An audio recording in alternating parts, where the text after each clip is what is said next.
آخری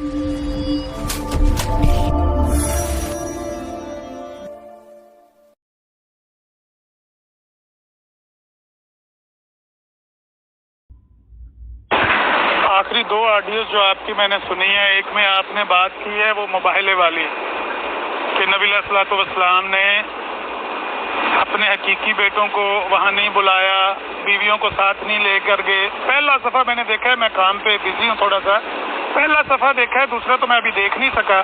پہلے صفحے کے اوپر لکھا ہوا ہے کہ اگر مباہلہ ہوتا تو نبی علیہ السلام اپنی ازواج کو لے کر جاتے۔ مباہلہ تو ہوا ہی نہیں، مباہلہ ہوا ہی نہیں، اس لیے آپ بیویوں کو لے کر نہیں گئے، ضرورت ہی نہیں پڑی ہے۔ آپ تو ایک علامت کے طور پر نکلے، اپنے بچوں کو لے کر، اپنی بیٹی کو لے کر، اپنے بھائی کو، چچا زاد بھائی کو، نواسوں کو لے کر نکلے، ایک علامت تھی بس، ضرورت تو وہاں پڑی نہیں ہے، وہ تو بھاگے۔ اگر ضرورت پڑتی، اگر مباہلہ ہوتا، یہ بات وہاں لکھی ہے کہ مباہلہ ہوتا تو عورتوں کو لے کر وہ جاتے۔ السلام علیکم امیر فیض صاحب، کیا حال ہے؟ خیریت سے؟ ٹھیک ٹھاک ہے؟ دیکھیں جی، یہ کتنا بڑا پروپیگنڈا ہے، یہ سب جھوٹ ہے۔ مناظرہ جو ہونا تھا نا امیر فیض صاحب، وہ 3 دن اس سے پہلے آقا ختم مرتبت اور نجران کی صحیحوں کے بیچ میں ہوتا رہا۔ یہ اہل سنت کے ماخوذ سے میں بیان کر رہا ہوں۔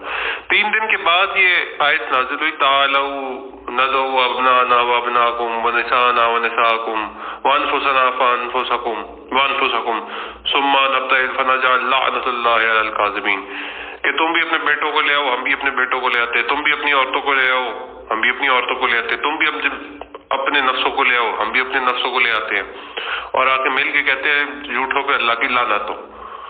یہ جب مرحلہ یہ آیت نازل ہوئی نا، تو پھر آقا علیہ الصلوۃ والسلام جناب فاطمہ الزہراء، جناب حسنین اور جناب مولا علی کو لے کے گئے، اور پھر وہ مباہلہ نہیں ہوا اور وہ چلے گئے، واپس ہی چلے گئے۔ یہ علامتی طور پہ کہنا جھوٹ ہے۔ اللہ کہہ رہے کہ اپنے بیٹوں کو لاؤ، تو ہم اپنے بیٹوں کو لاتے ہیں، تم اپنے عورتوں کو لاؤ، ہم اپنی عورتوں کو لاتے ہیں۔ اب ادھر عورتوں میں وہ اہل بیت نہیں تھیں بیویاں، آقا کو نہیں معلوم تھا؟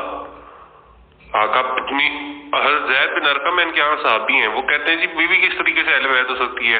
پوری زندگی شوہر کے ساتھ رہتی، پھر طلاق لے کے گھر چلی جاتی ہے۔